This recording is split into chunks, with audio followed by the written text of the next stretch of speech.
نفر پوسیده است. شیر در خواب چه تعبیر دارد؟ سلام برادر، یک زن شناس برایم پویافزال آورده است. پوشیدم چه تعبیر داشته باشد؟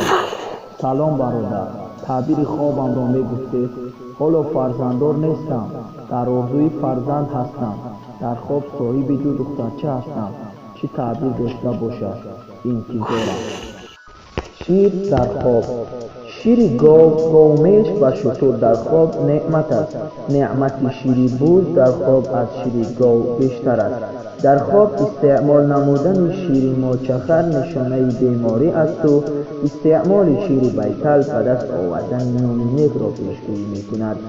نفری که در خواب شیر ماده سگ را می نوشد او را ترس و خطر کلانی از جانب دشمن انتظار است. نوشیدن شیر روباه در خواب خرسندی به نعمت است و نوشیدن شیر خوب از دیوانگی دلالت می دهد.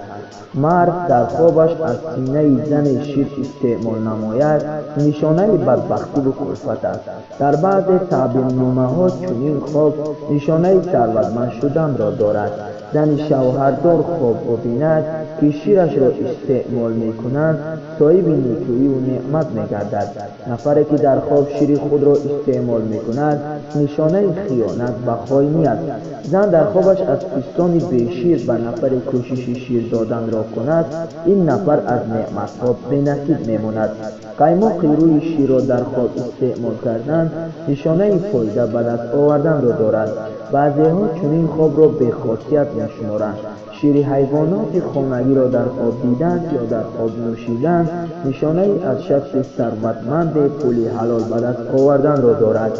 نوشیدن شیر مار در خواب از عملهای نیک ترک می‌دهد. شیر شتر را خواب دیدن معنای با کارهای کشت و کار مشغول شدن را دارد.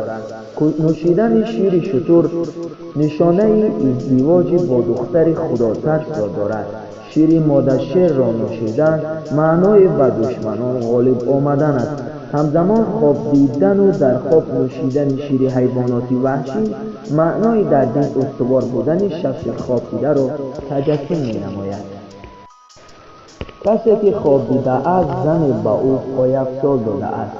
اولا ما را ضرور می‌آید تا اینکه مسائل پایافزال را بیان نماییم.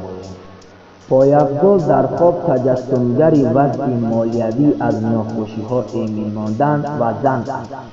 پوشیده گشتن پایافزال‌های از حد کلان در خواب نشانه ازدواج با زن شوهر کرده است. پایافزال را گم کردن در خواب نشانه طلاق است و فروختن آن نشانه مرگ شوهر برای زن و مرگ زن برای شوهر است. نفری که در خوابش پایافزال تنگ و ناقله‌ای را پوشیده می‌گردد او را محبس، محتاجی و زولانه انتظار است. در خواب پوشیدن پایافزال نو بشارت بعد از مرگ به بهشت رفتن است. رفت در خواب پایافزال بینید و به پایتان نپوشید غیر چشم داشت از راهی دور پول به دست می‌آورید. اگر پایافزالی در خواب پوشیده به فصل سال موافق باشد نشانه نیک است. رفت و آن به فصل سال موافق نباشد از سر زدن مشکلی و بدبختی درک می‌دهد. در خواب پوشیدن پایافزال کهنه و در به شده برای مرد نشانه ازدواج با زن کودکدار است. از پای برآوردن پایافزال لطف و مرحمت الله است. کفش زد در خواب نشانه بیماری است.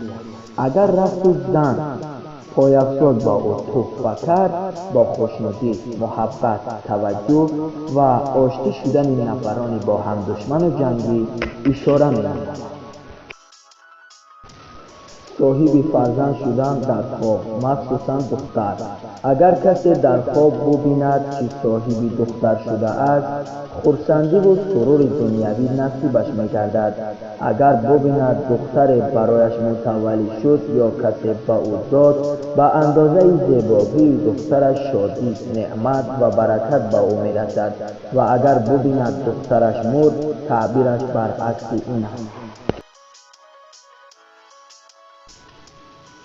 این بود مسائل خواب‌هایی که در کامنتاری ما به ما ارسال شد و ما امیدوارم که شما با این جوابهایی که ما دادیم قناعت کردید. اگر